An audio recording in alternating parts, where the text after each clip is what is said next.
سید عالم صلی اللہ تعالیٰ علیہ وسلم سے ایک صحابی نے پوچھا تھا حضور میری فجر کی سنتیں رہ گئیں یا رہ جاتی ہیں تو حکم کیا ہے؟ کیا انداز ہے حضور کا؟ بخاری مسلم کے لفظ سنو، حضور سید عالم صلی اللہ علیہ وسلم فرمانے لگے، اس نے کیا پوچھا تھا؟ حضور جواب کیا دیتے ہیں؟ فرمایا فجر کی سنتیں کبھی نہ چھوڑنا، فجر کی پہلی 2 سنتیں کبھی نہ چھوڑنا۔ یا رسول اللہ صلی اللہ تعالیٰ علیہ وسلم میری رہ گئی ہیں، رہ جاتی ہیں۔ فرمایا فجر کی 2 سنتیں نہ چھوڑنا۔ فرمایا فجر کی پہلی 2 سنتیں مجھے دنیا اور دنیا کے اندر جو کچھ ہے وہ سب سے زیادہ پیاری ہے۔ فجر کی 2 سنتیں دنیا اور دنیا میں جو کچھ ہے مجھے وہ سب سے زیادہ پیاری ہیں، اس لیے فجر کی سنتیں نہ چھوڑنا۔ اپنا ذوق، اپنی طبیعت، ہم نے نا ذوق غلط بنا لیا۔ اگر 20 بندے کہہ بھی دیں گے تو نے بڑی شاندار تلاوت کیا تو کیا اس سے بنے گا؟ 100 بندہ کہہ بھی دے تیری کیا بات ہے، کیا بات ہے نعت خان کی، کیا بات ہے علامہ صاحب کی، پیر صاحب کی، پیر مہر علی شاہ صاحب رحمۃ اللہ علیہ۔ آپ تشریف فرماتے تو آپ کے ایک ہی بیٹے بابو جی جن کو کہا جاتا ہے، جس دن صاحبزادے پیدا ہوئے تو خادم نہ وہاں سے نکلا۔ ان لوگوں کے شوق اور طرح کے تھے نا، تو ان کی توجہ بھی اپنے شوق کی طرف رہتی، تو خادم نکلا اندر سے، پیر صاحب مبارک ہو، پیر صاحب مبارک ہو، پیر صاحب مبارک ہو، پیر صاحب مبارک ہو، شور کر رہے ہیں۔ تو پیر صاحب کو وجد ہو گیا، اللہ اکبر اللہ اکبر اللہ، وہ کیا ہوا؟ کس بات کی مبارک دے رہے ہو؟ عرض کی حضور اللہ نے بیٹا دیا ہے۔ تو آپ فرمانے لگے اچھا حضور آپ کیا ہوا؟ آپ تو پریشان ہو گئے۔ فرمانے لگے جب تو نے 3 دفعہ کہا ہے نا مہر علی کو مبارک ہو، تو میں سمجھا تھا شاید تجھے کسی نے بتا دیا ہے کہ مہر علی سے اللہ راضی ہو گیا۔ میں سمجھا تھا کہ شاید تو یہ خبر لے کے آیا ہے کہ کسی نے بتایا ہے کہ مجھے آج خبر ملی ہے کہ مہر علی سے رب اچھا پتر ہوا ہے، الحمدللہ اللہ کا شکر ہے، پر میرے لیے مبارک کا دن وہ ہوگا جب میرا رب کہے گا کہ میں مہر علی سے راضی ہوں، میرے محبوب کہیں گے کہ میں مہر علی سے۔ آپ بات کو سمجھیں، شوق ہی کسی اور طرف تھا، دل ہی کہیں اور لگا ہوا تھا، طبیعت ہی کہیں اور مائل تھی۔ کوئی وظیفہ پوچھتے تھے تو پڑھتے تھے وہ لوگ، کچھ اللہ اللہ انہیں بتائی جاتی تھی تو کرنے کا ذوق رکھتے تھے، طبیعت تھی، قائل تھے۔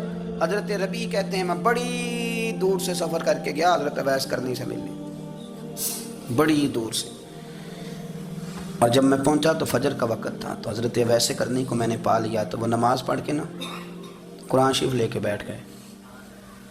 فرماتے ہیں اشراق چاشت کا وقت ہوا تو نفلوں کی نیت باندھ لی۔ محدث ابن الجوزی نے لکھا ہے، فرماتے ہیں پھر جب زوال کا وقت ہوا تو مسجد میں جھاڑو دینے لگ گئے۔ ظہر کی نماز پڑھ کے تو عصر کی تیاری تک وہ مسجد میں بیٹھے رہے، اور میرے نبی پاک علیہ السلام نے فرمایا جو نماز کے انتظار میں بیٹھا ہو وہ نماز ہی میں ہے، وہ نماز ہی میں ہے۔ فرمایا میری دنیا، میری امت کی جو رہبانیت ہے نا وہ اتنی ہے کہ نماز کا انتظار کرے، اذان کے بعد نماز کا یہ راہب ہے، یہ اس وقت چھوڑ کے بیٹھے ہیں سارا کچھ۔ فرماتے ہیں عصر تک انہوں نے اللہ اللہ کی، پھر مغرب تک کی، عشاء کی نماز ہوئی تو نماز پڑھی تو وہ تھک گئے۔ اب مجھے وہ فارغ ہوں، مصلی چھوڑے تو میں ملاقات کروں نا۔ یہ آپ حیران نہ ہو کہ اتنی دیر بندہ کیسے اللہ اللہ کر، ہم نے کی نہیں نا اس لیے ہم پریشان ہیں۔ جو عادی ہوتے ہیں وہ کر بھی لیتے ہیں، وہ یہ کام، میری بات کی سمجھ آ رہی ہے؟ جب جاتے ہو کسی دفتر میں تو 8 گھنٹے کھڑے رہ لیتے ہو نا، مجبوری ہوتی ہے تو کھڑے رہا جا سکتا ہے۔ پاسپورٹ کا دفتر بولیے، امیگریشن کی لائنوں میں، اور میں نے تو ویسے ہی بندے 12 گھنٹے پہلے جا کے کھڑے دیکھیں، رہ لیتے ہیں کھڑے۔ تو اگر ان کاموں کے لیے رہا جاتا ہے تو اللہ رسول کے لیے بھی کھڑے رہا جا سکتا ہے۔ تو فرمانے لگے کہ جب عشاء کی نماز کے بعد آخر انسان تھے، تھک گئے، نیند کا غلبہ ہوا تو تھوڑی ایسے آنکھ بند ہوئی تو کھولی تو رونے لگے۔ حضرت ویسے کر دیا، رو کے کہنے لگے مالک مجھے غافل تو نہ کر، ابھی میں نے کیا بھی کچھ نہیں، دن ختم ہو گیا، کوئی نفل نہیں، کوئی اللہ اللہ نہیں، اللہ مجھے غافل نہ کر، میری مدد فرما۔ فرماتے ہیں جب وہ روئے تو میرے ساتھ جو شخص تھا میں نے کہا اٹھو چلیں، کہنے لگا حضور ملنا نہیں۔ فرمایا جو میں لینے آیا تھا وہ مجھے مل گیا، جو میں ان سے سیکھنے آیا تھا وہ مجھے نصیب ہو گیا، اب اور میں نے کیا لینا، ختم ہو گئی بات، اٹھو چلیں۔ اللہ کے بندوں نے حضرت ربیعہ بن کعب اسلمی رضی اللہ تعالیٰ عنہ فرماتے ہیں، کہتے ہیں جب بنو قریظہ اور بنو نذیر یہودیوں کے ساتھ حضور علیہ السلام نے جنگ کا اعلان فرمایا تو وہ دشمن ہو گئے، ہمیں خطرہ تھا کہ وہ رات کو کہیں محبوب کو تکلیف نہ دیں، تو کچھ لوگ نا تلواریں لے کے نبی پاک کے دروازے پہ پہرے داری کرتے تھے۔ گن مین رکھنا حرام نہیں، اگر کسی کو واقعی خطرہ ہو تو اس کے لیے سنت بھی ہے۔ حضرت علی المرتضیٰ تلوار لے کے حضور کے گھر کا پہرا دیتے تھے۔ حضرت ربیعہ بن کعب اسلمی رضی اللہ تعالیٰ عنہ فرماتے ہیں کہ رات میری ڈیوٹی تھی کہ میں حضور کے گھر کا پہرا دوں گا، تو فرماتے ہیں میں باہر سن رہا تھا، ساری رات ہی میرے نبی پاک نے اللہ کی تسبیح پڑھی، ساری رات، کبھی تسبیح، کبھی تحلیل، کبھی تحمید، کبھی تکبیر، ساری رات۔ فرماتے ہیں ساری رات حضور پڑھتے رہے اور ساری رات ہی میں سنتا رہا۔ مجھے اونگ آ گئی، میری آنکھ لگ گئی، حضور ابھی پڑھ رہے تھے، میں تھک کے سو گیا۔ اور فرماتے ہیں جب میری آنکھ دوبارہ سے کھلی تو میرے کانوں میں پھر کوئی چیز گونجی، تو میں نے کان لگایا تو میرے حبیب ابھی بھی اللہ کو یاد کر رہے۔ ساری رات حضور رب کی عبادت کرتے۔ اسی لیے تو کہا یا ایھا المزمل قم اللیل الا قلیلا، حبیب ساری رات تو نہ جاگا گا، تھوڑا آرام بھی کر لیجیے گا۔ میرے بھائی، اپنا مصلی، اپنی عبادات، اپنے وظائف، اللہ اللہ جو آپ نے کسی سے سیکھی ہے اس کو کبھی کمزور نہ ہونے دیں۔ شجرہ شریف جو کسی بزرگ سے آپ لے لیتے ہیں تو کیا رسم ہے کوئی؟ اس پہ کچھ لکھا ہوتا ہے، وہ پڑھنے کے لیے دیا جاتا ہے، اس پہ لکھا ہوتا ہے کہ یہ اللہ اللہ آپ نے کرنی ہے۔ ساری زندگی کسی اسکول میں داخل ہو گئے اور وہاں جا کے آپ نصاب ہی نہ پڑھیں، کتاب ہی نہ